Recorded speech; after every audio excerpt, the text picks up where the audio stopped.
لله نحمده ونستعينه ونعوذ بالله من شرور أنفسنا ومن سيئات أعمالنا من يهد الله فلا مضل له ومن يضلل فلا هادي له وأشهد أن لا إله إلا الله وحده لا شريك له وأشهد أن محمدا عبده ورسوله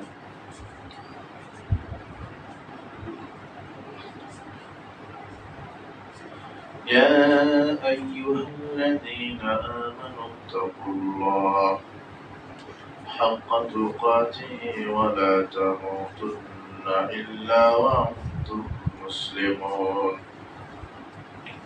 يا أيها الناس اتقوا ربكم الذي خلقكم من نفس واحدة وخلق منها زوجها وبث منهما رجالا كثيرا ونساء واتقوا الله الذي تساءلون به والأرحام إن الله كان عليكم رقيبا يا أيها الذين آمنوا اتقوا الله وقولوا قولا سديدا يصلح لكم أعمالكم ويغفر لكم ذنوبكم ومن يطع الله ورسوله فقد فاز فوزا عظيما أما بعد فإن خير الحديث كتاب الله وخير الهدي هدي محمد صلى الله عليه وسلم وشر الأمور محدثتها وكل محدثة بدعة وكل بدعة ضلالة وكل ضلالة في النار أعوذ بالله من الشيطان الرجيم بسم الله الرحمن الرحيم قل أوحي إلي أنه استمع نفر من الجن فقالوا إنا سمعنا قرآنا عجبا وقال الله تعالى وأن تصوموا خير لكم إن كنتم تعلمون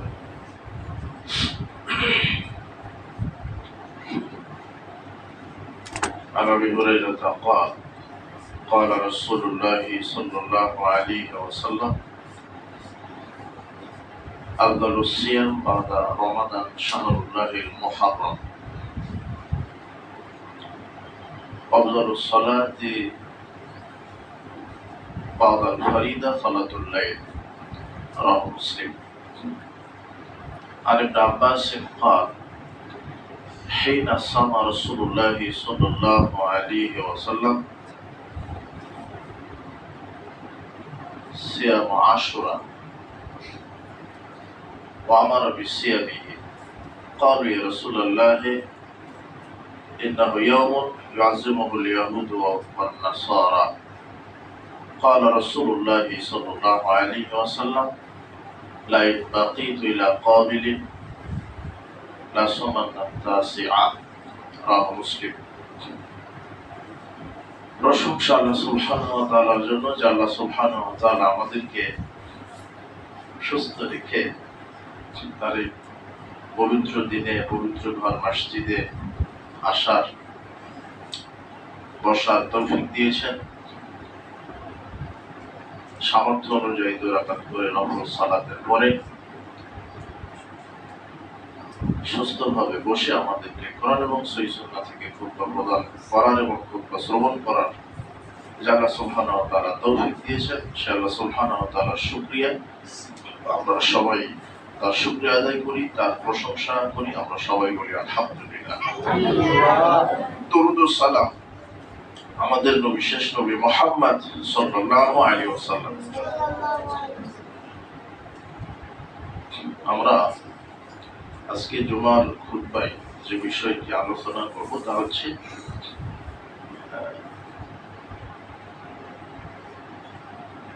নফল সিয়াম, মুহররম মাস, মুহররম মাসের করণীয় বর্জনীয়।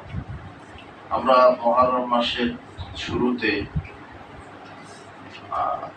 আরবি প্রথম মাস মুহররম মাস, এটা একটি সম্মানিত মাস।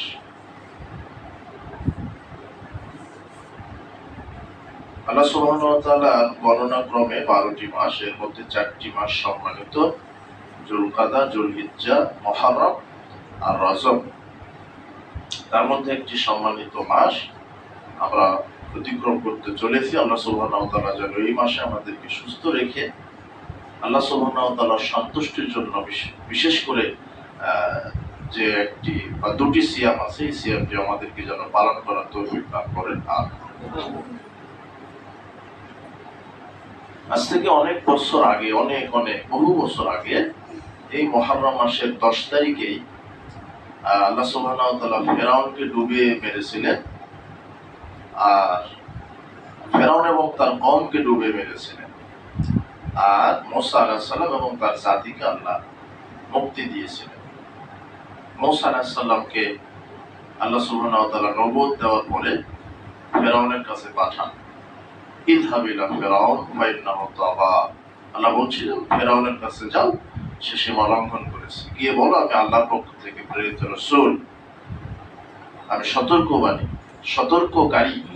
সতর্কবাণী নিয়ে তোমার কাছে এসেছি। তো ফেরাউন অস্বীকার করে বলল আনা রব্বুকুমুল আলা, আমি তো বড় রব, তুমি আমার কোন রবের দাওয়াত নিয়ে আমার কাছে এসেছো? ফেরাউন অস্বীকার করলো, দাম্ভিকতা প্রকাশ করলো।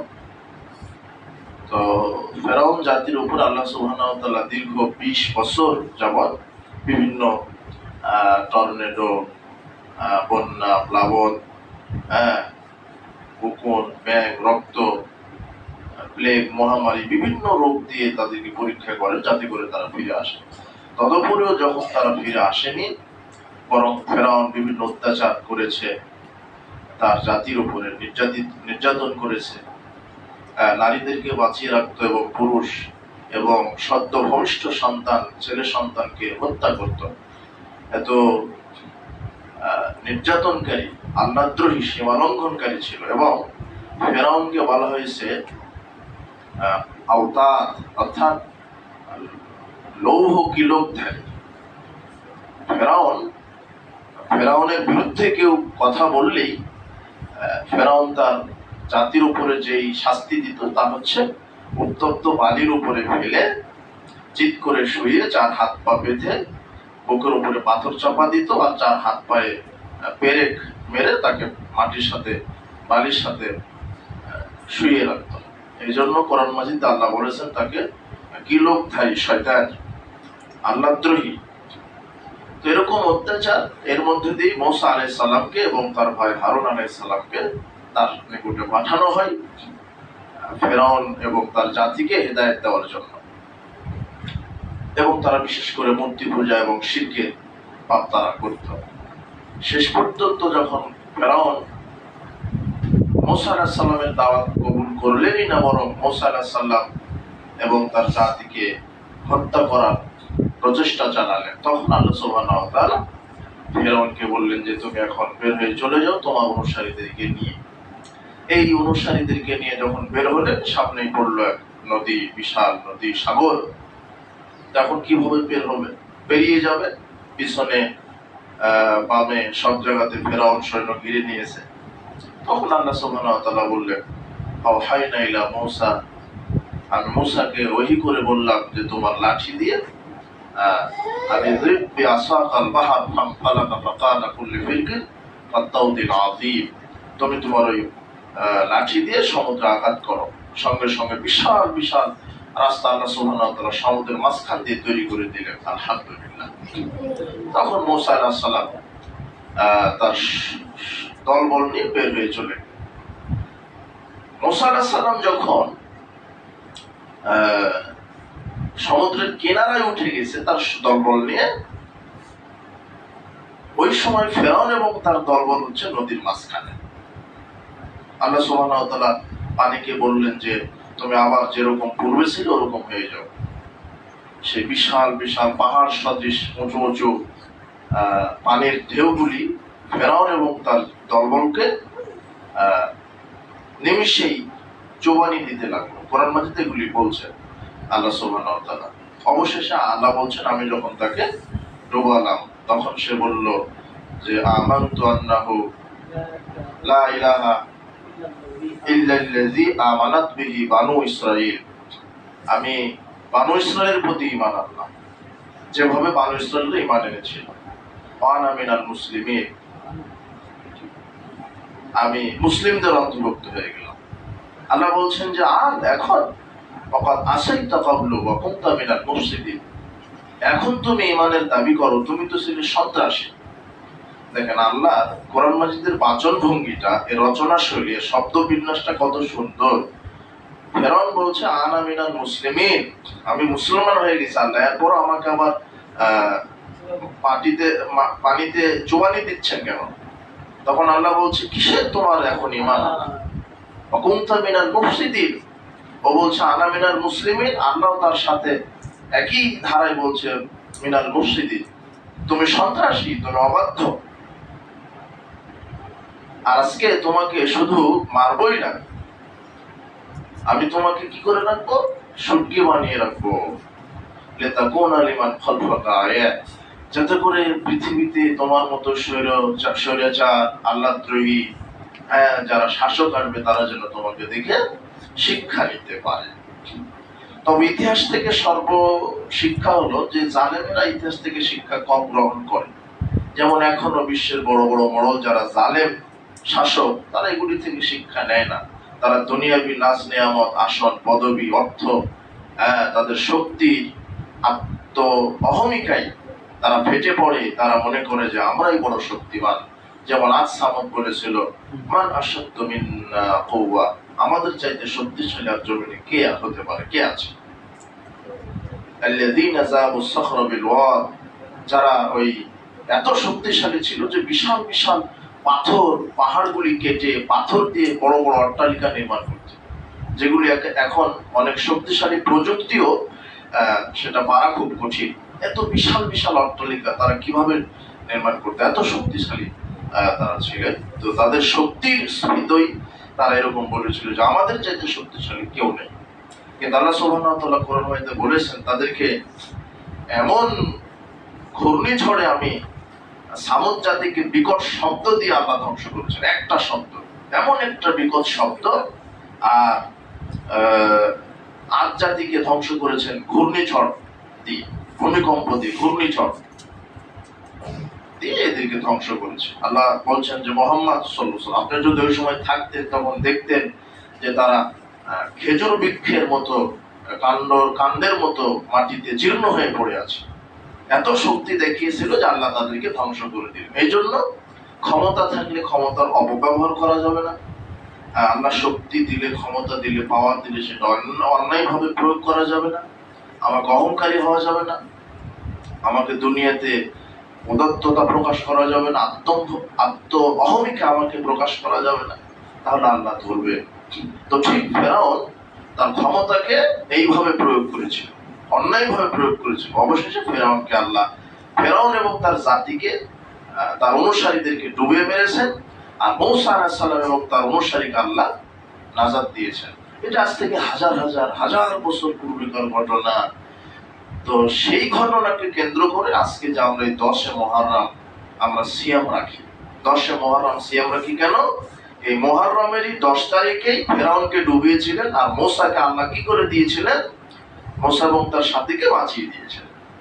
এই জন্য রাসূল সাল্লাল্লাহু আলাইহি ওয়াসাল্লাম বলছেন, ইবনে আব্বাস রাদিয়াল্লাহু আনহু বলছেন, আল্লাহ রাসূলুল্লাহ সাল্লাল্লাহু আলাইহি ওয়াসাল্লাম কাদিমাল মদিনা, রাসূল সাল্লাল্লাহু আলাইহি ওয়াসাল্লাম যখন মদিনায় প্রবেশ করলেন, করে মুহররম মাস যখন আসলো তখন তিনি দেখতে পেলেন ওয়াজাদাল ইয়াহুদা সিয়ামান ইয়াউম আশুরা, ইহুদিদেরকে সিয়াম পালন করতে দেখলেন আশুরা। তো তিনি জিজ্ঞাসা করলেন মা হাযাল ইয়াউম আল্লাযী তাসুমুনাহু, এই দিন কি, এই যে 10 মুহররম তোমরা যে সিয়াম পালন করছো এই দিনটা কি? তখন ইহুদিরা জবাব দিলেন যে ইন্নাহু ইয়াউমুন আযীমুন, এটা একটা বড় দিন। আনজাল্লাহু মূসা ওয়া কওমাহু, এই 10 মুহররমে মূসা এবং তার অনুসারীদেরকে আল্লাহ নাজাত দিয়েছিলেন। ওয়াগরাকা ফিরআউন ওয়া কওমাহু, আর ফিরআউন আর তার অনুসারীদেরকে আল্লাহ ডুবিয়ে মেরেছিলেন। ফাসামাহু মূসা শুকরান, আর মূসা আলাইহিস সালাম আল্লাহর শুকরিয়া স্বরূপ এই 10 মুহররম মূসা আলাইহিস সালাম নিজেও সিয়াম রেখেছেন, এই জন্য ফানাহনু নাসুমু, আমরাও সিয়াম রাখি। ইহুদিরা এইভাবে জবাব দিলেন। তখন রাসূল সাল্লাল্লাহু আলাইহি বলছেন ফানাহনু আহাক্কু আউলা বিমূসা মিনকুম, তোমাদের চাইতে আমরাই বেশি হকদার। ফাসামাহু রাসূলুল্লাহ সাল্লাল্লাহু আলাইহি ওয়াসাল্লাম ওয়া আমারা বিসিয়ামি, এরপর রাসূল সাল্লাল্লাহু আলাইহি ওয়াসাল্লাম সিয়াম রাখলেন এবং সাহাবীদেরকে বললেন তোমরাও সিয়াম রাখো। যখন সাহাবীদেরকে বললেন যে তোমরাও সিয়াম রাখো, তখনই সাহাবীরা বলছেন ইয়া রাসূলুল্লাহ ইন্নাহু ইয়াউমুন আযীম, এই দিন হলো বড় দিন হিসেবে পালন করে ইহুদি নাসারারা এই দিনকে বড় দিন হিসেবে পালন করে। তো আপনি বলছেন ইহুদি খ্রিস্টানের বিরোধিতা করতে হবে, তো আপনি আবার এই ইহুদিদের দেখা দেখি 10 তারিখে সিয়াম রাখবেন কেন? দেখেন রাসূল সাল্লাল্লাহু আলাইহি ওয়াসাল্লাম ইহুদিদেরকে কতটাই তাদের বিরোধী এবং কতটাই এই অভিশপ্ত জাতিকে ঘৃণা করতেন। রাসূল সাল্লাল্লাহু আলাইহি ওয়াসাল্লাম সাহাবীদেরকে বললেন, সাহাবীরা লাইন বাকিতু আলা ইলা কাবিলিল্লাহ সুবহানাহু তাসিয়া, তাহলে আমরা আগামী বছর যদি আমরা বেঁচে থাকি আমি তাহলে 9 তারিখ আগে একটা সিয়াম রেখে নিব, তারপরে 10 তারিখে রাখবো। 9 তারিখে রাখবো এই জন্য যে আমরা ইহুদিদের বিরোধিতা করব, আর 10 তারিখে এটা রাখতে হবে কেন? যেহেতু 10 তারিখেই মুহররমের 10 তারিখেই মূসা আলাইহিস সালামকে আল্লাহ বাঁচিয়ে দিয়েছেন, তাই আল্লাহর শুকরিয়া। এই জন্য আমাদেরকে 10 মুহররম সিয়াম রাখতে হয়, না যাতে মূসার শুকরিয়া স্বরূপ। কিন্তু ওটাই কিভাবে আমাদের দেশে এই মুহররমের সিয়াম রাখা হয় শাহাদাতে হুসাইনের নিয়তে, অধিকাংশ মানুষ এটা রাখে। আর অধিকাংশই আল্লাহ সুবহানাহু ওয়া তাআলা এমন একটা ক্ষেত্র উঠিয়ে দেন যে যার মাধ্যমে হক এবং বাতিলকে স্পষ্ট করা যায়। রাসূল সাল্লাল্লাহু আলাইহি ওয়াসাল্লামের যুগেও এভাবে আল্লাহ রাসূল সাল্লাল্লাহু আলাইহি ওয়াসাল্লাম বলেছেন। রাসূল সাল্লাল্লাহু আলাইহি ওয়াসাল্লাম যখন বিভিন্ন যুদ্ধে যাওয়ার জন্য সাহাবীদেরকে বলতেন, তখনই মুনাফিকরা বলতো না আমার এই সমস্যা, আমার ওই সমস্যা, আমার ফসল পেকেছে, আমার বাড়িতে সমস্যা। তার মানে বোঝা যেত যারা জিহাদ থেকে পলায়ন করতো তারা মুনাফিক। এবং অনেকেই মুখোশধারী ইমানদার সেজে জিহাদে যেত, কিন্তু সহযোগিতা করত কাফেরদের দলে। যেমন আব্দুল্লাহ ইবনে উবাই মুনাফিক সর্দার, সে যখন ওই উহুদের যুদ্ধে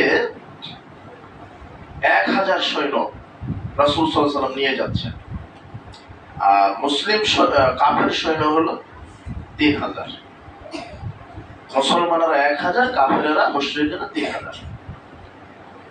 তো 1000 সৈন্যের মধ্যে 300 জন সৈন্যকে আব্দুল্লাহ ইবনে উবাই বললেন মাঝখানে যে না, ওখানে ওদের সাথে শক্তিতে পারাই যাবে না, ওদের 3000 সৈন্য, অস্ত্র, সহ্য বাহিনী, শৌর্য বীর্যের শক্তিতে সব দিকে তারা সামর্থ্য, কোথায় আমরা 1000, কোথায় 3000 আমরা পারবো না, কাজেই তোমরা ফিরে চলো। এই আব্দুল্লাহ ইবনে উবাই মুনাফিকের বক্তব্য শুনে 300 জন সৈন্য আবার ফিরে চলে আসলেন মদিনায়। এখন 700 জন, রাসূল সাল্লাল্লাহু আলাইহি ওয়াসাল্লাম 700 জন নিয়ে জিহাদের মাঠে যুদ্ধ করেছেন। তো এই যে মুনাফিক, তো কিছু মুনাফিককে আল্লাহ চিনিয়ে দেন কিছু ঘটনার প্রেক্ষিতে। এই উহুদের মাধ্যমে চিনিয়ে দিয়েছেন 300 জন মুনাফিককে। আল্লাহ সুবহানাহু ওয়া তাআলা ঝালাই করে নিয়েছেন যে তোমার সত্যবাদী মুমিন ওরা যতই বিপদ আসুক ওরা তোমার পথ থেকে যাবে না। যেই 300 জন ফিরে আসছিল এরা ইমানদার না মুনাফিক ছিল? মুনাফিক। আল্লাহ এটা চিনিয়ে দিয়েছে। এক একটা ইস্যু আসে আর আল্লাহ আমাদেরকে চিনিয়ে দিচ্ছেন যে কে ইহুদি খ্রিস্টানের দালালি করছে, হ্যাঁ, তো এই যে বর্তমান এই মহররমকে কেন্দ্র করে বাংলাদেশে দেখবেন অনেক, এই মহররমকে কেন্দ্র করে 10 মহররমকে কেন্দ্র করে অনেক বেদাতি অনুষ্ঠানগুলি হবে, আর এগুলো হচ্ছে শিয়াদের অনুপ্রেরণায়। আর আমরা তখন বুঝতে পারি যে এগুলি শিয়া, আর শিয়াদের আকীদা তো ভয়ঙ্কর। শিয়াদের দ্বারা প্রভাবিত হয়ে আজকে বাংলাদেশের অনেক মুসলিম ঈমান হারা হয়ে যাচ্ছে। তো এই যে 10 মহররমকে শাহাদাতে হোসাইনের নিয়ত অনেকে পালন করে, অনেকেই, অথচ ঘটনা কার সাথে সম্পৃক্ত? যেখানে কোরআন সাক্ষী, রাসূল সাল্লাল্লাহু আলাইহি ওয়াসাল্লাম হাদিস সাক্ষী। এই সিয়ামের সাথে রাসূল সাল্লাল্লাহু আলাইহি ওয়াসাল্লামের কোনো সম্পর্ক নাই। এই সিয়াম কার বিধান, কার, কখন থেকে আসছে? মুসা আলাইহিস সালামের কখন থেকে আসছে? হাজার হাজার রাসূল সাল্লাল্লাহু আলাইহি ওয়াসাল্লাম তার প্রেক্ষিতে তিনি নিজে সিয়াম রেখেছেন, সাহাবীদেরকে সিয়াম রাখতে বলেছেন। কিন্তু আমরা কোথায় এটা রাসূল সাল্লাল্লাহু আলাইহি ওয়াসাল্লাম মৃত্যুবরণ করার পরে 50 বছর পরে হুসাইন কারবালার মাঠে শহীদ হলো, সেটাকে আমরা শরীয়ত বানিয়ে এই দিনে সিয়াম রাখি। আর এই দিন 10 মহররমে শিয়ারা বাংলাদেশে যা করে সেটা বলার বাহিরে। এরা তাজিয়া মিছিল বাহির করে, ভুয়া কবর, হুসাইনের ভুয়া কবর বানিয়ে কবর উসিলে কিছু চাই, অথচ রাসূল বলেছেন কবর উসিলে কিছু চাওয়া শিরক। এই দিনে তারা তাজিয়া মিছিল মানে ওই মাতম করে, নিজের শরীরে তারা আঘাত করে, শরীর থেকে রক্ত বাহির করে। ওরাও বোঝাতে চাচ্ছে যে আমরাও আজকে শহীদ হয়ে যাব হুসাইনের মতো, হুসাইন প্রীতি। আর শিয়ারা 5 জনকে সবচেয়ে বেশি ভালোবাসে, এছাড়া শিয়াদের কাছে সব সাহাবীরা কাফের, সব আবু বকর, ওমর, উসমান, এগুলো এরা হলো কাফের, নাউজুবিল্লাহি মিন যালিক। আর এই শিয়াদেরকে আমরা অনেকেই মহব্বত করি, ভালোবাসি। তো হাসান, হুসাইন, আলী, ফাতেমা আর মুহাম্মদ সাল্লাল্লাহু আলাইহি ওয়াসাল্লাম, এই 5 জনকে তারা বিশ্বাস করে, 5 জনকে তারা ভালোবাসে। এছাড়া যত সাহাবী আছে সব সাহাবীকে তারা কাফের মানে। আর সব সাহাবীকে কাফের মানে আর সব সাহাবী থেকে তো হাদিস আসছে, তারা সব হাদিসকে অস্বীকার করে। রাসূল বলেছেন লা তাসুব্বুল আসহাবি, তোমরা আমার সাহাবীদেরকে গালি দিও না। আমার একজন সাহাবী যদি একটা খেজুর আটি বা একটা সিকিসা যদি দান করে, আর তোমরা যদি উহুদ পাহাড় সমান দান করো, তাহলে একজন সাহাবীর দানের সমান নেকি তোমরা কোশ্চেন কালেও তোমরা পাবে না। মানে আমাদের একটা উহুদ পাহাড় সমান স্বর্ণ দান করলে যত মর্যাদা, একজন সাহাবী যদি একটা খেজুর আটি অথবা এক সিকি পরিমাণ কিছু দান করে, আল্লাহর নিকটে কোনটা ভারী বেশি? সাহাবীদের মর্যাদা কত বেশি। এই সাহাবীকে শিয়ারা গালি দেয়। বর্তমানে যে ইরানের শিয়া, এই যে ইরান আর কি যুদ্ধ হচ্ছে, ইসরায়েল বলছে যে মজলুমের পক্ষে থাকতে হবে, জালেমের বিরুদ্ধে যেতে হবে। তো এখানে ইসরায়েল আর ইরান, আপনি কাকে মজলুম কাকে জালেম বানাচ্ছেন? দুজনে ইতিহাসে চিহ্নিত জালেম, এদের মধ্যে কোনো ফারাক নেই। ওরা ইহুদিগত কাফের, আর শিয়া মুসলিম নামধারী আকীদাগত কাফের। এদের শিয়াদের আকীদা কি? আপনি যুদ্ধ 2 মাস 6 মাস 2 বছরের জন্য, আর আকীদা চিরদিনের জন্য। জান্নাতে ঢোকার আগ পর্যন্ত আপনার আকীদা প্রয়োজন। আপনি ইরানকে সাপোর্ট করছেন কেন? সঠিক ইতিহাস আমাদের জানতে হবে, আর এটা ইতিহাস জানতে বহু পড়াশোনার দরকার। এই ইরাকের শিয়ারা, এদের আকীদা কি? যে বর্তমানে আমাদের যে কোরআনটা, এই কোরআনটা হচ্ছে বিকৃত কোরআন, এটা আসল কোরআন না। নাউজুবিল্লাহি মিন যালিক। তাহলে এটা যদি আপনি বলেন, আপনার ঈমান থাকবে? থাকবে না। সাহাবীদেরকে যদি আপনি অস্বীকার করেন, এমনকি তাদের একটা কিতাব আছে, কিতাবুল কাফি, সবচেয়ে বড় কিতাব শিয়াদের। এই কিতাবে যত সাহাবীদেরকে অকথ্য ভাষায় তারা গালি দিয়েছে, এমনকি আয়েশা রাদিয়াল্লাহু তাআলা আনহাকে তারা জেনার অপবাদ দিয়েছে। এবং আজও তাদের আকীদা, তারা মক্কা মদিনা দখল করার জন্য প্রাণপণে লড়াই করছে। ওরা, আপনি ইতিহাস দেখেন, এই ইরাককে ধ্বংস করেছে আমেরিকার সহযোগিতায়, সাদ্দামকে ধ্বংস করেছে। আপনার আফগানিস্তানকে ধ্বংস করেছে, সিরিয়া, ইয়ামান, এই ইরানের অবদান আমেরিকা, এবং এই যে ইসরায়েলের সহযোগিতায় এই মুসলিম রাষ্ট্রকে এরা ধ্বংস করতে চাচ্ছে। আর এদের এখন প্রধান টার্গেট এই পাকিস্তান, প্রধান টার্গেট হচ্ছে এই মক্কা মদিনা। মক্কা মদিনাকে এরা ধ্বংস করতে চায়, আর ইরানকে মক্কা মদিনা বানাতে চায়। আর এদের এত আকীদা যে এরা মক্কা মদিনা দখল করবে, ওমর উসমান আবু বকরকে কবর থেকে উঠাবে, ফাঁসি দিবে, আর আয়েশা রাদিয়াল্লাহু তাআলা আনহাকে কবর থেকে উঠিয়ে দুররা মারবে, মানে রজম করবে। কেন? আয়েশা বিবাহের পরে জেনায় লিপ্ত হয়েছে, ওটা ওদের আকীদা। অথচ আল্লাহ সুবহানাহু ওয়া তাআলা আয়েশা রাদিয়াল্লাহু তাআলা আনহার সতীত্ব রক্ষার্থে কোরআনে 10টা আয়াত নাযিল করেছেন। তো এই যে এই ইরানকে এখন আপনি মহব্বত করবেন কিভাবে? আকীদা চিরকালের জন্য। আর আপনার এই যুদ্ধ জিহাদ, এখানে আপনি মাজলুম জুলুম কাকে বলছেন দুজনেই জানেন। আপনি মুসলিমের পক্ষে থাকেন, সুন্নি আহলে সুন্নাহ ওয়াল জামাতের পক্ষে থাকেন, আল্লাহ আমাদেরকে সেটা কবুল করুন। আর যুগে যুগে আহলে সুন্নাহ ওয়াল জামাতকে আল্লাহ যেন বিজয় দান করেন। আল্লাহ আমরা বিশ্বের কুফরি শক্তির বিরুদ্ধে আল্লাহ সুবহানাহু ওয়া তাআলা যেন মুসলিম উম্মাহকে ঐক্যবদ্ধ হওয়ার তৌফিক দান করেন, মুসলিমদেরকে ঐক্যবদ্ধ হতে হবে।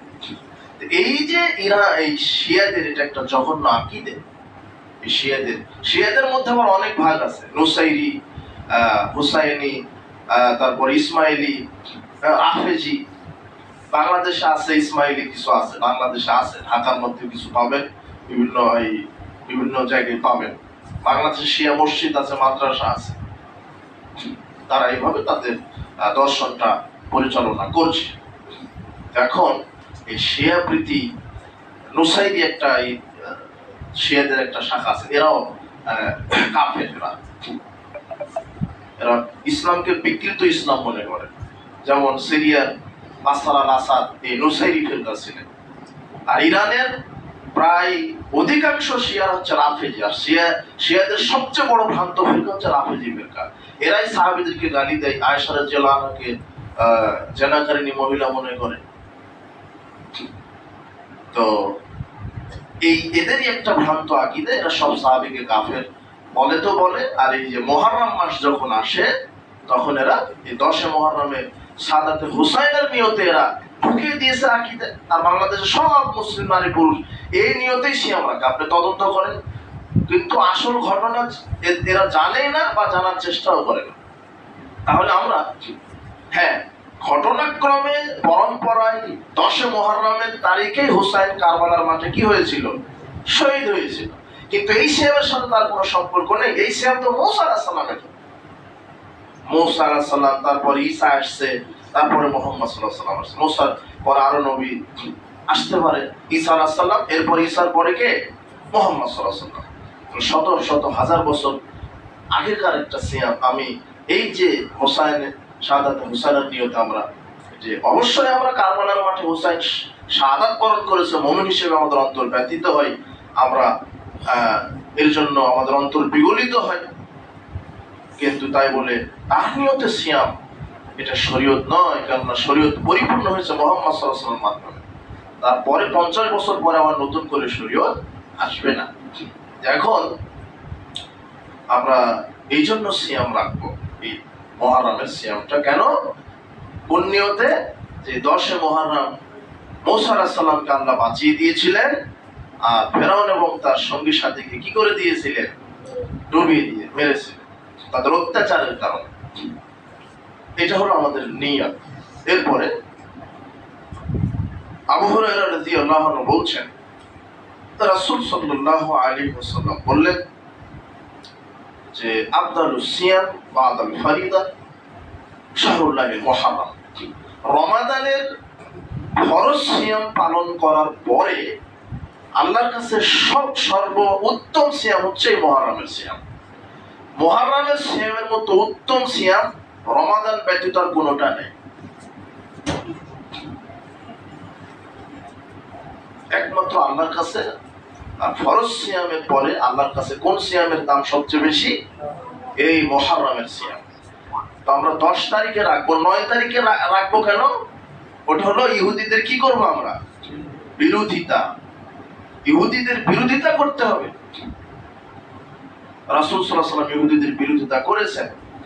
যেখানেই দেখতে পেয়েছেন এটা ইহুদি নীতি, রাসূল সাল্লাল্লাহু আলাইহি ওয়াসাল্লাম ইসলামের নীতি দিয়ে সেটাকে পরিবর্তন করে দিয়েছেন। রাসূল সাল্লাল্লাহু আলাইহি ওয়াসাল্লাম যাদের মোষ গোটটা বড় থাকতো আর দাড়িটা ছোট থাকতো, যারা চাচতো, সঙ্গে সঙ্গে বলতেন এই খালিফুল ইহুদান নাসারা, ইহুদি খ্রিস্টানদের বিপরীত করো, বিরোধিতা করো, মোষ ছেটে ফেলো, দাড়িকে ছেড়ে দাও।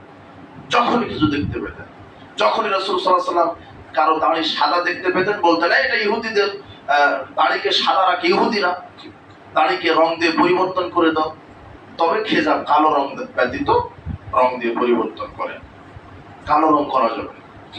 তাহলে এই যে যখনই যেটা দেখতেন রাসূল সাল্লাল্লাহু আলাইহি ওয়াসাল্লাম সেটা পরিবর্তন করে দিতেন ইসলামের আদর্শ দিয়ে।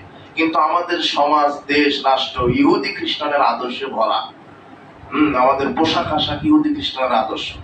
মুসলিম ছেলে মেয়েরা পোশাক আশাক যেটা ব্যবহার করে, এমনকি চুল কাটে ওই ইহুদি খ্রিস্টানের মতো করি, গেঞ্জি গায়ে দেয়, প্যান্ট পরে, পোশাক পরে ইহুদি খ্রিস্টানের মতো করি।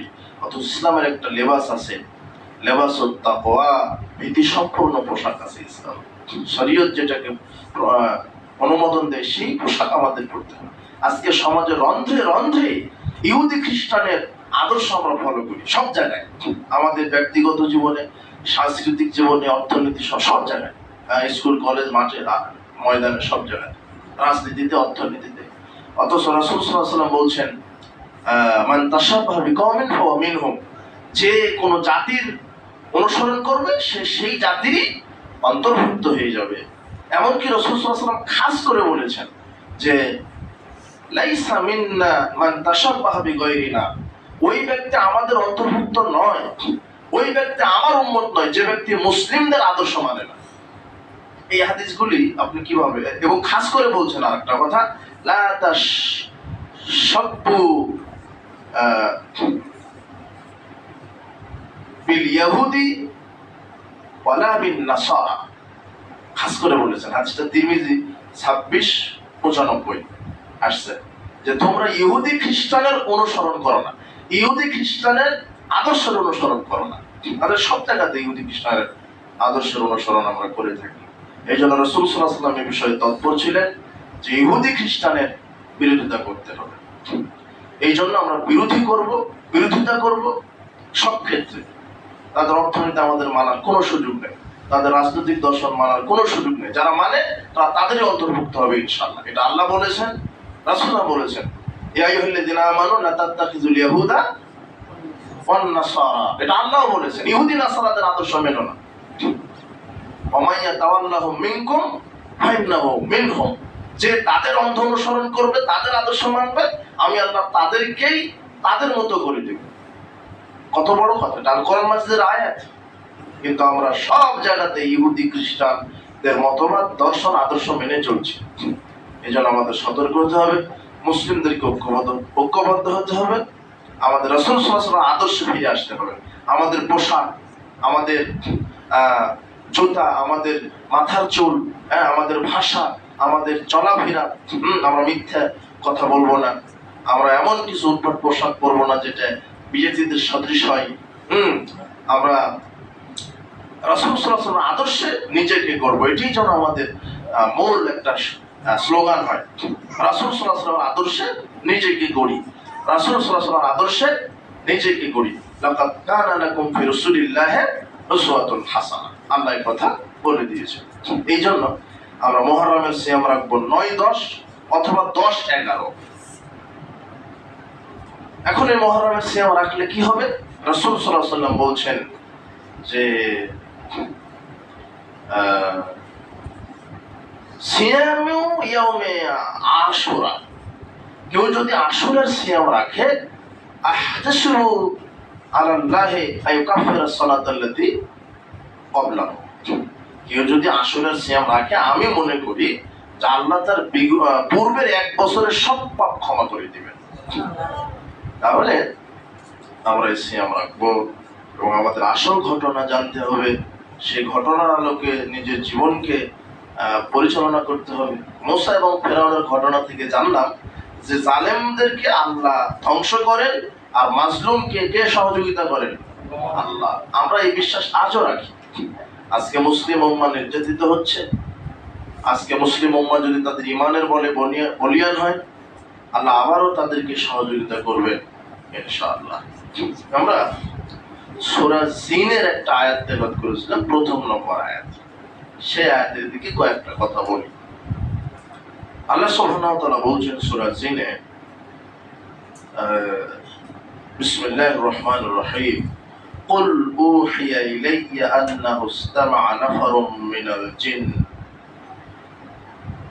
আল্লাহ বলছেন যে মুহাম্মদ তুমি বলো, উহিয়া ইলাইয়া আমার উপরে ওহী করা হলো, আন্নাহু ইসতামা'a নাফারুম মিনাল জিন জিনদের একটি দল আমার নিকটে কোরআন শুনেছে। ফাকালু এবং তারা বলেছে, ইন্না সামি'না কুরআনান আজাবা আমরা এক আশ্চর্য বিস্ময়কর কোরআন শুনেছি। অর্থাৎ এই আয়াতটা নাজিল হয়েছিল যখন রাসূল সাল্লাল্লাহু আলাইহি ওয়াসাল্লাম তায়েফে গেছিলেন, তার মামার দেশে, মামার বাড়ির দেশ তায়েফ, মক্কা থেকে 90 কিলোমিটার দূরে দক্ষিণ পূর্ব সাইড। তো ওখানে দাওয়াত দিতে গেছিলেন। তো তায়েফের শক্তিধর অহংকারী জালেম নেতা ছিল ইবনে আব্দে কোলাল ইবনে ইয়ালিল। এই নেতাকে যখন দাওয়াত দিলেন যে আপনি ইসলাম কবুল করুন, শান্তিতে থাকবেন, লা ইলাহা ইল্লাল্লাহ এর ছায়াতলে আসেন, তখন সে তো ইসলাম কবুল করলো না, বরং রাসূল সাল্লাল্লাহু আলাইহি ওয়াসাল্লামকে অনেক অকথ্য ভাষায় গালি দিল। এবং তার যে সঙ্গপঙ্গ ছিল, সেনাবাহিনী ছিল, তাদেরকে বলল এই লোকটাকে পিটিয়ে তায়েফ থেকে বের করে দাও। তখন তারা তাই করলো। ইবনে আব্দে কোলালের সন্ত্রাসী বাহিনী কিছু ছেলে, কিছু বড় ব্যক্তি, তারা রাসূল সাল্লাল্লাহু আলাইহি ওয়াসাল্লামকে পাথর মেরে পা ফাটিয়ে দিলেন, রক্ত ঝরঝর করে পড়ে গেল।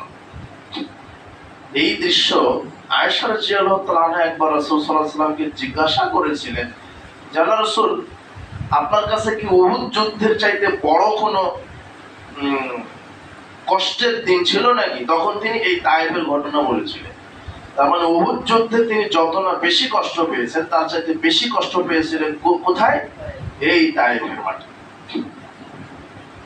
যখন তিনি বলছেন ভারাক্রান্ত হৃদয়ে, তার স্ত্রী আয়েশাকে বলছেন যে আমি আব্দে কোলালের লোক যখন আমাকে আক্রমণ করলো, তার সাথে ছিল যায়েদ বিন হারেসা, তাকে নিয়ে তিনি গেছিলেন। যায়েদ বিন হারেসা কোনোভাবে তাকে নিয়ে এক প্রান্তরে আসলেন, এসে দেখে যে একটা বিশাল আঙুর বাগান, আঙুর বাগানের ছায়ায় তিনি বিশ্রাম নিলেন।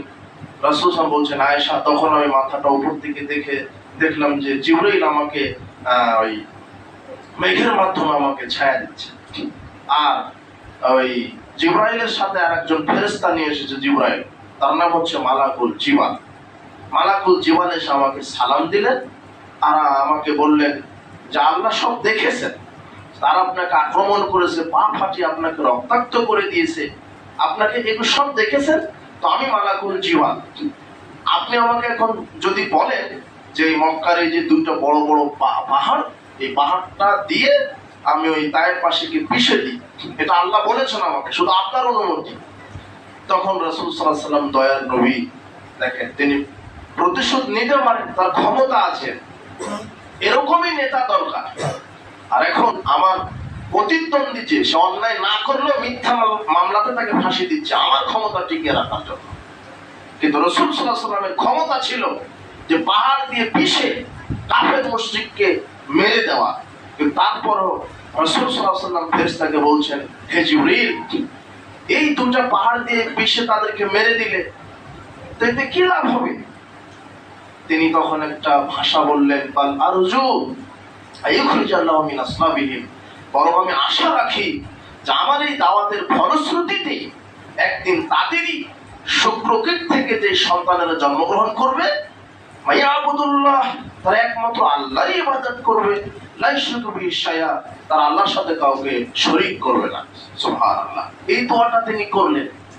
দেখা গেল কি মক্কা বিজয়ের পরে 10 হিজরির পরে এই তায়েফবাসী প্রায় সবাই মুসলমান হয়ে গেলেন। এই দোয়ার বরকত, তিনি ইচ্ছা করলে পিষে মেরে দিতে পারতেন, কিন্তু আজকে সেই মক্কা নগরী, গোটা আরব বিশ্ব আজকে তাওহীদের ছায়াতলে ঐক্যবদ্ধ হতে সক্ষম হয়েছে, আলহামদুলিল্লাহ। এখন এই দৃশ্যটা তিনি এই বর্ণনাটা করেছিলেন। তো তারপরে তিনি বললেন যে আমি যখন আমাকে যায়েদ বিন হারেস আমাকে কারনুল মানাজিল নামক স্থানে নিয়ে আসলেন, তার পাশে ছিল নাখলা উপত্যকা, সেখানে যখন আমি ফজরের সালাত আদায় করলাম, ফজরের সালাতে আমি যখন তেলাওয়াত করতেছিলাম তখন জিনদের এক দল ওখানে ছিল, নাখলা উপত্যকায় ছিল। তখন আমার ফজরের কোরআন তেলাওয়াত শুনে, শুধু কোরআন তেলাওয়াত শুনে একদল জিন সেখানে ইসলাম কবুল করেছে। তারা বলে দিয়েছে যে ইন্না সামি'না কুরআনান আজাবা, আমরা আশ্চর্য একটা কোরআন শুনলাম। এই একদল জিন আবার তাদের সম্প্রদায়ের কাছে গিয়ে দাওয়াত দিয়েছে যে আমরা আশ্চর্যজনক কিতাব শুনে আসলাম আজকে, আশ্চর্যজনক একটা কিতাব। তাহলে জিন জাতি তারা পৃথিবীতে আছে, শুধু এই আয়াত দ্বারা প্রমাণ হয় যে আমাদের নবী শ্রেষ্ঠ নবী, সর্বশেষ নবী, শুধু মানুষের নবী নয়, তিনি জিনদেরও নবী। শুধু জিনদের নয়, রাসূল সাল্লাল্লাহু আলাইহি ওয়াসাল্লাম বলছেন উরসিলতু আলাল খালকি কাফা, পৃথিবীতে যত সৃষ্টির জীব আছে আমাকে আল্লাহ সবার নবী হিসেবে প্রেরণ করেছেন। এটা পিঁপড়ারও নবী কে? মুহাম্মদ সাল্লাল্লাহু আলাইহি ওয়াসাল্লাম। যত জীবজন্তু আছে সবার। তাই তো একজন সাহাবী এক যুদ্ধ থেকে ছিটকে পড়ে গেছে, যুদ্ধের এক দল থেকে ছিটকে পড়ে গেছে, একা হয়ে গেছে, গহীন জঙ্গলে ঢুকে পড়েছে। সমুদ্রে সাহাবীটা জামাতযুক্ত হয়ে সমুদ্র, চারিদিকে সমুদ্র পার হবে কিভাবে, তো তিনি আল্লাহর উপর ভরসা করে সমুদ্র পার হলেন। সমুদ্র পার হয়ে দেখেন বিশাল এক গহীন জঙ্গল, সেখানে একটা সিংহ তাকে ধেয়ে আসছে, তাকে খাবে। তখন এই সাহাবী বলছেন ইন্নী আসহাবু রাসূলিল্লাহ সাল্লাল্লাহু আলাইহি ওয়াসাল্লাম, হে সিংহ আমাকে চিনতে পারছো না? আমি মুহাম্মদ সাল্লাল্লাহু আলাইহি ওয়াসাল্লামের সাহাবী অমুক। তখন এই সিংহ এই সাহাবীকে আক্রমণ না করে সিংহ নিজেই সাহাবীকে পথ দেখিয়ে তাকে রাস্তা করে দিলেন। এটা সিংহ আমাদের নবীকে চিনতেন, কিন্তু আমরা চিনতে পারছি না নবীকে। এগুলো অনেক বিষয়, এগুলি দ্বারা অনেক কিছু উপদেশ দেওয়া যাবে। একটা সিংহ আমার নবীকে মানে, কিন্তু আমরা রাসূল সাল্লাল্লাহু আলাইহি ওয়াসাল্লামকে মানি না। রাসূল সাল্লাল্লাহু আলাইহি ওয়াসাল্লাম দায়িত্বশীল ছিলেন, তিনি নম্রভদ্র ছিলেন, সত্যবাদী ছিলেন। তিনি মানুষের পাশে দাঁড়াতেন, এতিম, অসহায়, দারিদ্রদের পাশে দাঁড়াতেন, সমাজ সংস্কার করতেন। তিনি নমনীয় ছিলেন, নম্রভদ্র ছিলেন। রাসূল সাল্লাল্লাহু আলাইহি ওয়াসাল্লামকে গাছ ছায়া দিয়েছেন, পাথর ছায়া দিয়েছেন। সুবহানাল্লাহ। রাসূল সাল্লাল্লাহু আলাইহি ওয়াসাল্লাম যখন কোনো খাদ্য খেতেন, খাদ্যটাও তখন আল্লাহর তাজবীহ বর্ণনা করতেন যে আমি যাচ্ছি মুহাম্মদ সাল্লাল্লাহু আলাইহি ওয়াসাল্লামের পেটে। সুবহানাল্লাহ। এই যে মুহাম্মদ সাল্লাল্লাহু আলাইহি ওয়াসাল্লাম, যিনি আবার আরেকটা কথা, সব প্রাণীদেরও তো তিনি নবী, শুধু তাই নয়, তিনি সমস্ত নবীদেরও নবী। শুধু তিনি সমস্ত সৃষ্টি জগতের নয়, তিনি নবীদেরও নবী। সমস্ত নবীদেরকে নিয়ে তিনি সালাত আদায় করেছেন বাইতুল মুকাদ্দাস, যেটা এখন ইহুদিদের তত্ত্বাবধানে আছে। ইনশাআল্লাহ বাইতুল মুকাদ্দাসকে আবার বিজয় করে মুসলমানদের হাতে দিবেন ইনশাআল্লাহ। তো যাক, আল্লাহ সুবহানাহু ওয়া তাআলা আমাদেরকে একটি আয়াত থেকে শিক্ষা গ্রহণ করার তৌফিক দান করুন। আর জিন জাতি পৃথিবীতে এখনো আছে, তাদের মধ্যে এই সূরাটা পড়লেই আমরা অনেক কিছু জানতে পারবো। জিন জাতিরাই বলছে যে আমাদের মধ্যে অনেক ছিল, আমরা মুসলিম, আবার অনেক আমরা কাফের আছি। জিনেরা এই বক্তব্যে বলছে, আল্লাহ সুবহানাহু ওয়া তাআলা সব কুট করেছেন। জিনেরা বলছে আমাদের মধ্যে অনেকেই সৎকর্ম করে, আবার অনেকেই খারাপ কাজ করে। জিনেরা বলছে আমাদের মধ্যে অনেকেই মুসলিম, আবার অনেকেই কাফের। আর জিন জাতির মধ্যে যারা দুষ্টু জিন, তারা মানুষকে, আর শয়তানি হচ্ছে জিন, মূলত এই জিনদের মধ্যে শয়তান। ইবলিস হচ্ছে ফেরেশতা নয়, ইবলিস হলো জিন ছিল। আল্লাহ কোরআন মধ্যে বলেছেন ওয়াকানা মিনাল জিন্নি, সে হচ্ছে জিনদের অন্তর্ভুক্ত। তারই কিছু শয়তান দুষ্টু প্রতিনিধি আছে, তারা কি করে মানুষদেরকে, মানুষের অন্তরে কুমন্ত্রণা দেয়। কুল আউযু বিরাব্বিন নাস, মালিকিন নাস, ইলাহিন নাস, মিন শাররিল ওয়াসওয়াসিল খান্নাস। এই খান্নাস যারা গোপন অদৃশ্য জিন আছে, যারা মানুষের অন্তরে কি দেয়, ওয়াসওয়াসা, কুমন্ত্রণা দেয়, পাপের কুমন্ত্রণা দেয়। আর এটা জিনের ভিতরেও আছে, মানুষের ভিতরেও আছে। এই জিন জাতি আছে। রাসূল সাল্লাল্লাহু আলাইহি ওয়াসাল্লামকে দুইবার রাসূল সাল্লাল্লাহু আলাইহি ওয়াসাল্লামের সাথে জিনেরা সাক্ষাৎ করেছে, একটা ঔকাজ বাজারে ওই লাকড়া উপত্যকায়, আর আরেকটা মক্কাতেই। তিনি এক সময় পাহাড়ের পাদদেশে ঘুরছিলেন রাতের বেলা, হঠাৎ করে জিনের একদল রাসূল সাল্লাল্লাহু আলাইহি ওয়াসাল্লামকে উঠে নিয়ে চলে গেলেন তাদের জায়গায়, তারা যেখানে থাকে। তো সাহাবারা পেরেশানি যে রাসূল সাল্লাল্লাহু কোথায় গেল, সারা রাত খুঁজে খুঁজে পায় না। রাসূল সাল্লাল্লাহু আলাইহি ওয়াসাল্লাম ফজরের সালাতের পরে একটা পাহাড়ের পাদদেশ থেকে বের হয়ে আসলেন। তখন ইবনে মাসউদ বললেন, ইয়া রাসূলুল্লাহ, আপনি সারা রাত কোথায় ছিলেন? তখন তিনি বললেন, শোনো, আমাকে কিছু জিন উঠে নিয়ে গিয়েছিল, তারা তাদের সব থাকার খাওয়ার সব পরিবেশ আমাকে দেখিয়েছেন। তারা খায় হলো তোমরা যেই পশুর হাড় হাড্ডি ফেলে রাখো, এটা তাদের খাবার। কয়লা যেগুলি তোমরা জ্বালানি হিসেবে কয়লা রাখো, এটা তাদের খাবার। যে গোবরটা থাকে, এটা হলো তাদের খাবার। কাজে এগুলি দিয়ে তোমরা ইস্তেঞ্জা করো না। তাহলে জিনেদের মূলত প্রধান খাদ্য হলো হাড় হাড্ডি, এটাও হাদিস থেকে প্রমাণিত হয়। এই জিন জাতির মধ্যে ভালো আছে, খারাপও আছে, এখনো আছে। আর এই জিন থেকে আমাদেরকে বাঁচতে সকাল সন্ধ্যা আল্লাহ জিকির করতে হবে। জিন থেকে বাঁচতে 24 ঘন্টা আমল করতে হবে। অনেক শিক্ষক ছাত্র, বিভিন্ন মাদ্রাসার ছাত্রকে ওই দুষ্ট জিন কি করে, প্ররোচনা দেয়। এই জন্য বিশেষ করে মাদ্রাসার যে ছাত্রগুলি, এরা তোমরা অপরিষ্কার থাকবে না, আর অপরিষ্কার ব্যক্তিকে বেশি ধরে। আর জিনদের প্রধান থাকার জায়গা হচ্ছে মানুষের টয়লেটের জায়গা। রাসূল সাল্লাল্লাহু আলাইহি ওয়াসাল্লাম বলছেন, জিনেরা থাকে মানুষ যেখানে টয়লেট করে, পেশাব পায়খানার জায়গায় থাকে, অপবিত্র অবস্থায় তারা বেশি থাকে, দুষ্টু জিনেরা, আর ওখানে আক্রমণ করে। এই জন্য টয়লেটে ঢোকার সময় দোয়া বলতে হবে। কি বলতে হবে? দোয়া বলতে হবে। আর বিসমিল্লাহ লাগাতে হবে। আল্লাহুম্মা ইন্নী আউযু বিকা মিনাল খুবুসি ওয়াল খাবাইস, এটা দোয়া। কিন্তু রাসূল সাল্লাল্লাহু আলাইহি ওয়াসাল্লাম বলছেন বিসমিল্লাহে আল্লাহুম্মা ইন্নী আউযু বিকা মিনাল খুবুসি ওয়াল খাবাইস, বিসমিল্লাহ শব্দটা লাগাতে হবে। তাহলে কি হবে? রাসূল সাল্লাল্লাহু আলাইহি ওয়াসাল্লাম বলছেন, যখন বিসমিল্লাহ বলবে, বিসমিল্লাহ না বলে শুধু যদি বলেন আল্লাহুম্মা ইন্নী আউযু বিকা মিনাল খুবুসি ওয়াল খাবাইস, তাহলে শয়তান তার ক্ষতি করতে পারবে না, কিন্তু তার লজ্জাস্থান দেখে ফেলতে পারবে। আর বিসমিল্লাহ বলার সাথে সাথে শয়তানের চোখের সামনে আল্লাহ পর্দা লাগিয়ে দেন, ফলে শয়তান ক্ষতিও করতে পারে না, আদম সন্তানের লজ্জাস্থানও দেখতে পারে না। তাহলে এই যে টয়লেটে প্রবেশের সময় আমরা দোয়া পড়লাম, তাহলে শয়তান আর আমাদের কিছু করতে পারবে না। ঘুমানোর সময় তো আমল আছে, আল্লাহুম্মা বিসমিকা আমুতু ওয়া আহইয়া। আবার আয়াতুল কুরসি আছে, রাসূল বলছেন আয়াতুল কুরসি পাঠ করে কেউ ঘুমালে সকাল পর্যন্ত একজন ফেরেশতা তাকে পাহারা দেন, শয়তান তার ক্ষতি করতে পারে না। কত আমল আছে। পোশাক গায়ে দেওয়ার দোয়া, জুতা পায়ে দেওয়ার সময় বিসমিল্লাহ বলে ডান পা প্রবেশ করতে হবে। জুতা পায়ে দিব, পোশাক গায়ে দিব, খাওয়ার সময় কি বলতে হবে? বিসমিল্লাহ। রাসূল বলছেন যে বিসমিল্লাহ বলে খায় না, তার সাথে কে খায়? শয়তান খায়। কি আশ্চর্য কথা! তার বরকত হবে না, বিসমিল্লাহ বলে খেতে হবে। রাসূল বলছেন তোমরা যখন বাড়িতে প্রবেশ করবে তখন বিসমিল্লাহ বলবে আগে, তারপরে কি দিবে? সালাম। বিসমিল্লাহ এবং সালাম দিলে ওই বাড়িতে আর কে থাকে না? শয়তান। এগুলি শয়তান থেকে বাঁচার আমল। আর এছাড়া নাস ফালাক প্রতি সময় পড়তে হবে প্রত্যেক সালাতের পরে, তাহলে আমরা জিন শয়তান থেকে বাঁচতে পারবো, অদৃশ্য এই ওয়াসওয়াসা থেকে বাঁচতে পারবো। সব সময় যদি আমরা জিকির করি, আর এই কোরআন, রাসূল বলছেন যেই ঘরে যেই বাড়িতে নিয়মিত কোরআন তেলাওয়াত হয়, বিশেষ করে সূরা বাকারা, সেই ঘরে শয়তান থাকে।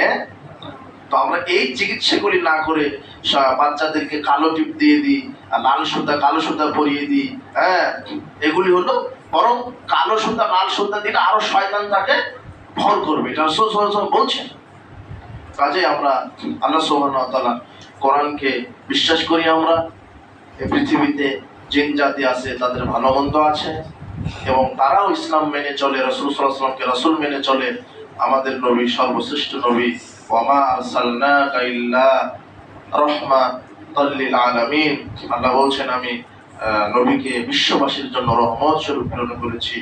আল্লাহ সুবহানাহু ওয়া তাআলা আমাদেরকে মুহররম মাসকে যথাযথ পালন করার তৌফিক দান করুন। যত বেদাতি কাজ আছে এগুলি থেকে আমাদেরকে হেফাজত করুন। রাসূল সাল্লাল্লাহু আলাইহি ওয়াসাল্লাম আমাদের, আল্লাহ সুবহানাহু ওয়া তাআলা যেন আমরা রাসূল সাল্লাল্লাহু আলাইহি ওয়াসাল্লাম আদর্শ নিজের জীবনে বাস্তবায়ন করতে পারি। রাসূল সাল্লাল্লাহু আলাইহি ওয়াসাল্লাম আদর্শ কথা কাজ অনুযায়ী আমরা যেন চলতে পারি। আমরা প্রত্যেকে ইমাম, খতিব, মুয়াজ্জিন, ছাত্র, শিক্ষক, মুসলিম উম্মাহ সবাই যেন কোরআনের ছায়াতলে এসে আমরা যেন নিজের জীবনকে সার্বিকভাবে গড়ে তুলতে পারি। আমিন।